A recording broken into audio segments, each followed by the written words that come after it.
నమస్తే రమగారు. నమస్తే జయ. రమగారు, ముక్కోటి ఏకాదశి దగ్గరలోకి దగ్గరలోకి వచ్చేసాము. మరి ఆ రోజు యొక్క విశిష్టత, మనం ఏం చేయాలి, ఎట్లాగో స్వామివారిని ఎలా దర్శించుకోవాలి? ఉత్తర ద్వార దర్శనం చేస్తాం. ఈరోజు వైకుంఠ ద్వారాలు తెరిచుంటాయట. ఎవరెవరు స్వామిని ఈ రోజున దేవాలయ దర్శనం చేస్తారు, విష్ణువాలయాలు ఏ విష్ణువాలయాన్ని దర్శించినా కూడా మోక్షం వస్తుంది అని చెప్తారు. అంటే మళ్ళీ కార్తీక పురాణంలాగా ప్రశ్నలు ఉంటాయి, అప్పుడే వచ్చేస్తాయా, అలాగే వచ్చేస్తుందా, ఓసారి చూస్తే వచ్చేస్తుందా అని. ఓసారి చూస్తే రాదు, కానీ అవకాశం వస్తుంది. మనం ఒక ఊరు వెళ్ళాలి, బస్సు ఎక్కాలి. అవును, మీ ఇంట్లో ఉంటే బస్సు ఎక్కుతావు, నువ్వు బస్ స్టాండ్కి రావద్దు, రావాలిగా. బస్ బస్ స్టాండ్కి వస్తే 36 బస్సులు ఉంటాయి. ఏదో ఒక ఊరు వెళ్ళేందుకు ఒక మార్గం కనిపిస్తుంది, అంతేగా. అది అట్లా ఆలోచించాలి. అది అన్ని బస్సుల్లో ఏదో ఒక బస్సు నీది. నువ్వు మోక్ష ద్వారానికి బస్సు ఎక్కుతావా, ఇంకేదైనా పక్క ఊరికి బస్సు ఎక్కుతావా, అది వేరే కథ. మనకు కావాల్సినవి ఏవైనా. కర్మక్షయం జరుగుతుంది. మనం ఎన్నో రకాలు చేసుకొని ఉంటాం కదా, అవి తగ్గుతాయి, వాటిని ఖర్చు పెడతాం మనం. స్వామిని దర్శించడం వల్ల పుణ్యబలం పెరిగి కర్మక్షయం అవుతుంది, కర్మలు నశిస్తాయి. కాబట్టి తప్పకుండా ఈరోజు ఏకాదశి నాడు ఏం చెప్పబడిందో అది ఆచరించాలి. ఇప్పుడు ఏమిటి ఏకాదశి, ఏం చెప్పబడింది? ఏకాదశి అత్యంత విశేషమైన తిథి విశేషంగా చెప్తారు. తిథులు మనకి పాడ్యమి, ప్రతిపత్తు మొదలు పెట్టుకుని అమావాస్య తర్వాత వచ్చే తొలి రోజు నుంచి ప్రతిపత్తు అంటారు, లేదా పాడ్యం అంటారు. ఈ తొలి రోజు నుంచి 15 రోజుల పాటు వరుసగా తిథులు నడుస్తాయి, రోజుకొకటి. ఒక్కొక్కసారి ఆ తిథి చిన్నదవ్వచ్చు, ఒక్కో తిథి పెద్దదవ్వచ్చు. ప్రథమ తిథి మొదటి దాన్ని పాడ్యమి లేదా ప్రతిపత్తు, తర్వాత విధియ, తదియ, సవితి, పంచమి, షష్ఠి, సప్తమి, అష్టమి, నవమి, దశమి, ఏకాదశి. 10 రోజులు ఎట్లా ఉన్నా ఈ 11వ రోజు అత్యంత విశేషమైన రోజు చెప్తారు. ప్రతి తిథికి దాని విశేషం దానికి ఉంది. ప్రతి తిథికి ఈ తిథులన్నిట్లలో చతుర్దశి దాకా ఉన్న తిథులలో అత్యంత విశేషమైన తిథి, మనకి మోక్ష మార్గాన్ని చూపించేది ఏకాదశి. ఈ ఏకాదశి అనే తిథి స్వరూపము సాక్షాత్తు విష్ణువంశ సంభూత. విష్ణుమూర్తి మురాసురుడనే ఒక రాక్షసుడితోటి యుద్ధం చేసి, ఆ యుద్ధకాలంలో వాడెప్పటికీ మరణించకపోతే అతను జలాశయంలో దాక్కుంటే ఈయన ఒక గుహాంతర్భాగంలో నిద్రించాడట, అలసిపోయి. విష్ణువు కూడా అలసట ఉంటుందంటే ఉంటుంది, జగన్నియామకుడైతే మాత్రం ఆయనకు అలసట ఉండదు అనుకోవడానికి వీలు లేదుగా.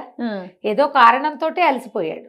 ఆయనకు ఒక ఇంత విశ్రాంతి తీసుకుంటుంటే ఆ మురాసురుడు నీటిలోంచి వచ్చేసి గుహాంతర్భాగంలోకి ప్రవేశించి విష్ణువు మీదకి ఆయుధం ఎత్తాడు.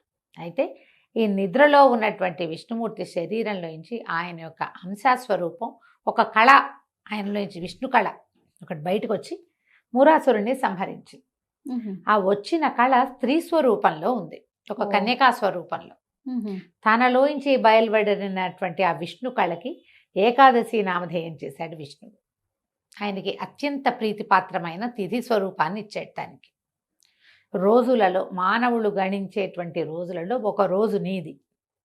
నీ రోజున నన్ను స్మరించిన వాడికి మోక్షం లభిస్తుంది, నీ రోజున నా కోసం ఉపవాసం చేసేవాడికి మోక్షం లభిస్తుంది, విష్ణు సాయుధ్యం లభిస్తుంది అని ప్రపంచం మొత్తానికి అవకాశం ఇచ్చాడు.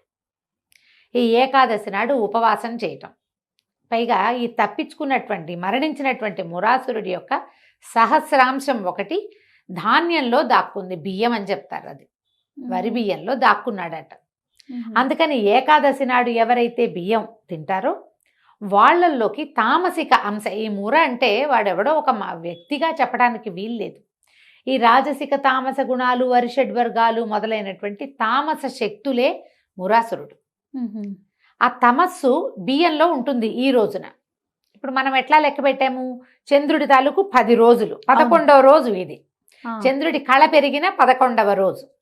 ఈ 11వ రోజు మనకి పంటలు పండటానికి కారణమే చంద్రుడు, సూర్యుడే కాదు, చంద్రకళ కూడా.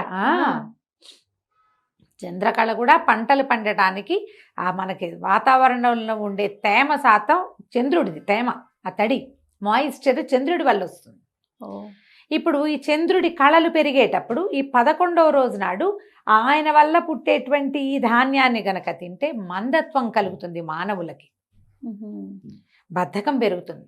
అందుకేనా? బద్ధకమే తమస్సు, ఓ. నిద్ర అదంతా చీకటి కదా. అందుకని ఈ ఉపవాసం. ఒకరోజు మానేయి అని చెప్తారు. ఒక్కనాడు మనం అన్నం మానేస్తాం, ధాన్య సంబంధమైనవి ఏవి తినము, ఏం తినం, పప్పులు తినకూడదు, ఆ, ధాన్యం వరెన్నం తినకూడదు, ఆ, చిరుధాన్యాలు తృణధాన్యాలు నో, ఏమీ లేవు. ఆ. మర్నాడు తినేసరికల్లా నువ్వు మామూలు అవుతావు. ఓహో.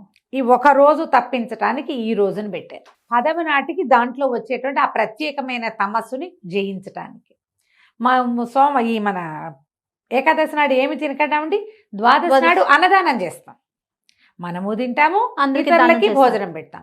ఇది మంచిది. ఇదంతా ఒక లెక్క ప్రకారం ఈక్వేషన్ ఏదో డిఫరెంట్ గా చూడండి లేదు. అమ్మగారు, మనము ఆరోగ్యపరంగా చాలా మంచిది ఫాస్టింగ్ ఉండాలనుకుంటాం, దీని వెనకాల ఆధ్యాత్మికత ఉంది, ఉంది, సైన్స్ ఉంది. సైన్స్ కూడా ఉంది. ఆ, అందుకని ఉపవాసం ఉండి దీనికి మళ్ళీ ఆ ఏకాదశి తాలూకు ముందు భాగమైనటువంటి దశమి నాటి రాత్రి కూడా అన్నభోజనం చేయకూడదు, ఉహు. ఫలహారమే చేయాలి. అదొకటి. ఏకాదశి నాడు 2 పూటలు 3 పూటలు, ద్వాదశి నాడు ఉదయం అన్నం భోజనం చేయటం, అందరికీ పెట్టడం. మళ్ళీ ద్వాదశి నాటి రాత్రి కూడా అన్నం తినకూడదు. మనని ఎన్ని పూటలు మాన్పించారు అన్నము? దశమి, ఏకాదశి 2, ద్వాదశి రాత్రి 4 పూటలు, ప్రతి 15 రోజులకు ఒకసారి 4 పూటలు నో అన్నము. ఇదే కాదు, పౌర్ణమి నాడు అన్నభోజనం లేదు, ఉహు. అమావాస్య నాడు అన్నభోజనం చేయకూడదు.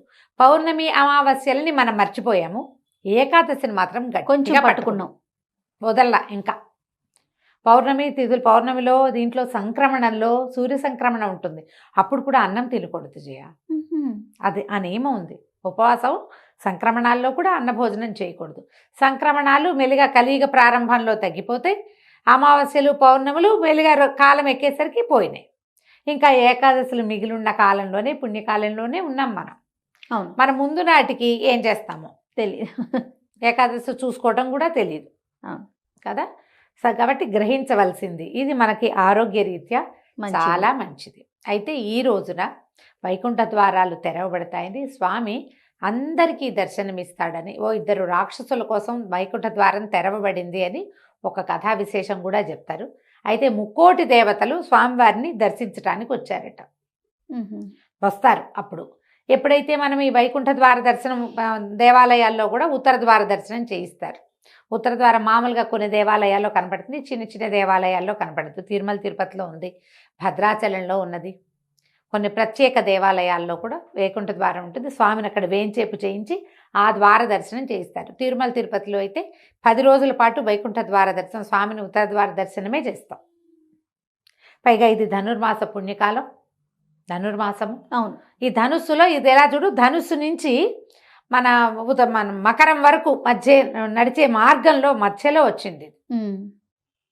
మార్గళిలో, మార్గశీర్షం కదా ఇది. అవును. ఈ దారి ఏమిటి? దేవతల తాలూకు తెల్లవారుచాము. ఇది ఉమ్.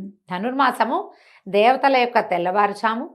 వాళ్ళు లేచేది ఎప్పుడు? పూర్తిగా మకర సంక్రమణానికి. ఉమ్. సంక్రమణానికి దగ్గరయ్యే కాలంలోనే మనకి ఇది ఇంచుమించుగా వస్తుంది, అంతే కదా లెక్క. అవును. అవును. సో ఈ కాలంలో మనం ఏదైనా దేవాలయ దర్శనం, విష్ణువాలయంలో స్వామిని వేంచేపు చేయించబడినటువంటి అర్చామూర్తిని కాకపోయినా మూలవర్లు కాకపోతే ఉత్సవర్లని దర్శనం చేసుకుంటాం కదా. పిచ్చిగా జనం ఉంటారు దేవాలయాల్లో విపరీతంగా, అయినా కూడా ఒక్కసారి దర్శనం చేసుకుని ఈరోజు ఆయనదని జ్ఞప్తి పెట్టుకుని, పైగా ఈ 3,000,000 ఏకాదశి నాడు కనుక ఉపవాసం చేస్తే 3,000,000 ఏకాదశులు ఉపవాసం చేసిన ఫలితం లభిస్తుందట. అదొక పాయింట్ చెప్తారు. ఉమ్. మనం ఇప్పటిదాకా చేయము, మనకి మంది సంవత్సరం అంతా ఉన్నాయి కదా, నెలకి 2 చొప్పున 24 ఏకాదశులు వస్తాయి మనకి. సంవత్సరం అంతా, సంవత్సరం అంతా కలిపి నెలకి 2 కదా, అంతే కదా. 12 రోజులు 24. ఈ ఒక్కటి చేస్తే మిగిలిన 23 సార్లు చేసిన ఫలితం కూడా లభిస్తుంది. ఈసారి శనివారం కూడా 23వ తారీఖు డిసెంబర్ 23 శనివారం నాడు వచ్చింది. శనివారం కూడా కలిసి వస్తే మరింత విశేషం అని చెప్తారు. శనివారం విష్ణు వారంగా చెప్పుకుంటాం కదా, వెంకటేశ్వర స్వామి వారికి శనివారాలే మన ఉపవాసం. అవును. అవును. ఇప్పుడు ఇలాంటప్పుడు ఉపవాసం ఉండి శివాలయానికి వెళ్ళినా కూడా ఫలితం లభిస్తామా, అందులో ఏ అనుమానము లేదు. ఉత్తర ద్వారంలో స్వామి ప్రత్యేకంగా వేంచేసి ఉంటాడు కాబట్టి వేంచేసి ఉన్న సమయంలో చూడగలిగితే మహత్తరంగా ఉంటుంది. అన్నము వద్దు, తద్భిన్నమైనవి అన్నం వాడకుండా, బియ్యం వాడకుండా చేసే ఏ ఏదైనా పదార్థమైనా తినచ్చు. ఫ్రెష్ పళ్ళు తినచ్చు, పాల సంబంధమైనవి తీసుకోవచ్చు. జబ్బుగా ఉన్నవాళ్ళు, అనారోగ్యస్తులు, పెద్దవాళ్ళు, గర్భిణీ స్త్రీలు. గర్భవతులు, వీళ్ళు ఉండకపోవటమే మంచిది. భగవద్ ధ్యానం చేసుకోండి. ఉపవాసం అంటే భగవంతుని సమీప వసనము, అక్కడ నివసించటము. ఆహారం మానేసే కాదు, మిగతా ఆహారం అవసరమైందని తీసుకున్నా ఈ రోజున దుర్భాషలాడటము, కొట్లాడటము, పోట్లాడటము, అనవసరమైన పనులు చేయటము, ఏవైనా చేయకూడనివి. ఇందులో మన ఏం చెప్తారంటే దాంపత్యంలో పాల్గొనకూడదు, బ్రహ్మచర్యంలో ఉండాలి, అవన్నీ నియమాలు ఉన్నాయి.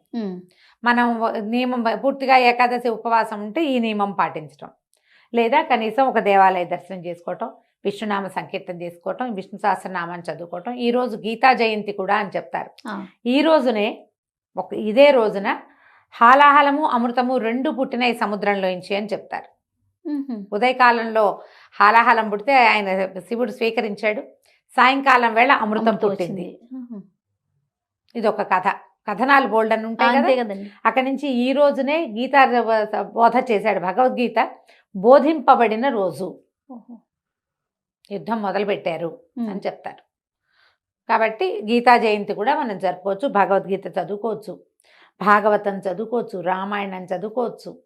ఏదైనా సరే భగవంతునికి గుణకథనం చేసేటువంటి ఏ కథా విశేషాన్నైనా వినచ్చు, చదువుకోవచ్చు, చెప్పచ్చు, స్తోత్రపారాయణ చేసుకోవచ్చు, విష్ణునామ సంకీర్తన, హరే రామ రామ రామ హరే హరే, హరే కృష్ణ కృష్ణ కృష్ణ హరే హరే. ఈ ఒక్కటైనా రోజంతా అనుకోండి, ఖాళీగా ఉన్నప్పుడు స్మరించుకోవటము. అవకాశం ఉన్నవాళ్ళు ఉపవాసం ఉండొచ్చు, భగవద్ దర్శనం చేసుకోవచ్చు. తప్పకుండా రమ్మగారు. నమస్తే. నమస్తే జయ.